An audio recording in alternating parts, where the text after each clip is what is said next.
আমার নাম শুভম পণ্ডা। আমি পূর্ব মেদিনীপুর থেকে এসেছি। আমি বীরভূমের শিকম স্কিল ইউনিভার্সিটিতে এগ্রিকালচারের স্টুডেন্ট লাস্ট ইয়ারের। বর্তমান বিথি ফার্মে ইন্টার্নশিপে আছি, 3 মাসের ইন্টার্নশিপ। বর্তমান আমার 2.5 মাস শেষ হয়ে গেছে, আর 15 দিন মার্চ মাসের এন্ডে আমার শেষ হয়ে যাবে। এখানে বর্তমান আসা থেকে মূলত বিথি ফার্মে যেটাতে কাজ চলে সেটা হচ্ছে অর্গানিক ফার্মিংয়ের উপর। অর্গানিক ফার্মিংয়ের উপর আমরা বিভিন্ন ধরনের শাকসবজি থেকে শুরু করে ফল, সমস্ত কিছু মানে সিজনাল ভেজিটেবল যেরকম আমরা চাষ করে থাকি। একটা গাছের কী করে রক্ষণাবেক্ষণ করা যায়, তারপরে স্প্রে থেকে শুরু করে আপ টু প্ল্যান্ট প্রিপারেশন থেকে শুরু করে হারভেস্ট অবধি আমরা সবই শিখেছি।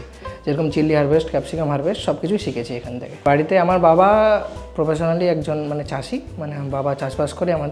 আমাদের মাঠে শুধুমাত্র ধানেরই চাষ হয়।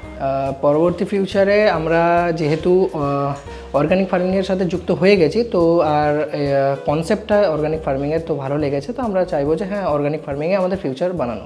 ভালোই এক্সপিরিয়েন্স, যেহেতু অর্গানিক ফার্মিংয়ের সাথে জুড়ে। অর্গানিক ফার্মিংয়ে আমরা কলেজেও এতটাও পড়িনি, যেটা এখানে পেয়েছি as a knowledge, as a hand practical, সব কিছুই হ্যান্ডস অন প্র্যাকটিক্যাল সব কিছুই এখানে ভালো মতো শেখানো হয়। আর হেল্প করার জন্য আমাদের জেনারেল ম্যানেজার, সুপারভাইজার সবাই আছেন, আমাদেরকে সবসময় হেল্প করে থাকেন।